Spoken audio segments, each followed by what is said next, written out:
আমার প্রিয় ভাইয়েরা, বিয়ের ক্ষেত্রে আমরা কয়েকটা জিনিস মূলত সাধারণভাবে লক্ষ্য করে আমরা বিয়ে করি।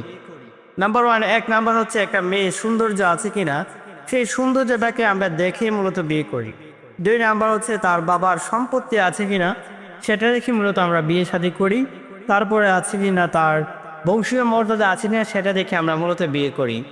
কিন্তু আমরা একেবারে খেয়াল করি না যার সাথে মূলত আপনি সারাটা জীবন মূলত আপনি কাটাবেন, দুনিয়ার জীবনটাকে বলা হয়, এই জীবনটা কাটাবেন এবং আখিরাতের জীবনটা আপনি কাটাবেন, তার একটি গুণাবলী আমরা মূলত লক্ষ্য করি না ভালোভাবে। সেই গুণাবলীটা হচ্ছে তার দিনদারিত্ব আছে কিনা, সেটা আমরা ভালোভাবে খেয়াল করি না। অথচ আল্লাহ হাবিব সাল্লাল্লাহু আলাইহি ওয়াসাল্লাম ইরশাদ করেন, এই দুনিয়ার জমিনের ভিতরে যত ধরনের সম্পত্তি থাকে না কেন, তার ভিতরে শ্রেষ্ঠ সম্পদ হচ্ছে আপনার নেককার স্ত্রী খুঁজে পাওয়া। এই দুনিয়ার জমিনটা জান্নাত নয়, বরং জান্নাত ফিল করতে পারবেন যার ঘরের ভিতরে একজন নেককার স্ত্রী আছে খুঁজে পাওয়া যাবে, তার ঘরটি মূলত আপনি জান্নাত ফিল করতে পারবেন। অথচ আমরা আসল জিনিসটা আমরা একেবারে লক্ষ্য করি না। আমরা খেয়াল করি তার সৌন্দর্য আছে কিনা, তার বাবার মর্যাদা আছে কিনা, ধন সম্পদ আছে কিনা, তার বংশীয় মর্যাদা আছে কিনা, সেটাই মূলত আমরা খেয়াল করি।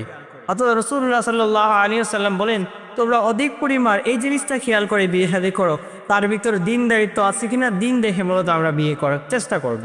কেননা আমরা দিনটাকে যদি প্রাধান্য দিতে পারি, সৌন্দর্য আজ আছে কাল নাও থাকতে পারে।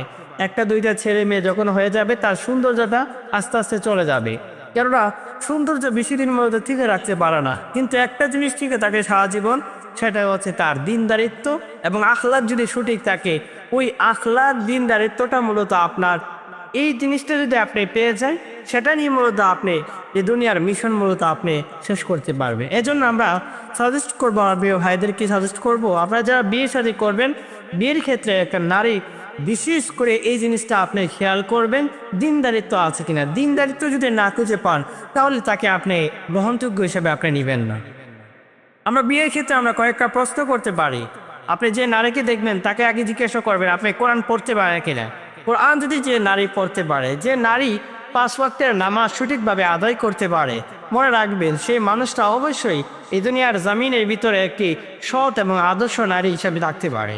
কেননা রাসূলুল্লাহ সাল্লাল্লাহু আলাইহি ওয়াসাল্লাম হাদিসের মধ্যে ইরশাদ করে, নামাজ মানুষকে যত ধরনের খারাপ কাজকর্ম আছে সব থেকে মূলত হেফাজত করবে। পাশাপাশি আল্লাহ সুবহানাহু ওয়া তাআলা সূরা আল-কাবুতের 45 নম্বর আয়াতের মধ্যে বলেছেন, ইন্নাস সালাতা তানহা আনিল ফাহশাই ওয়াল মুনকার, নিশ্চয়ই নামাজ মানুষকে অশ্লীল খারাপ কাজকর্ম থেকে বাঁচায়।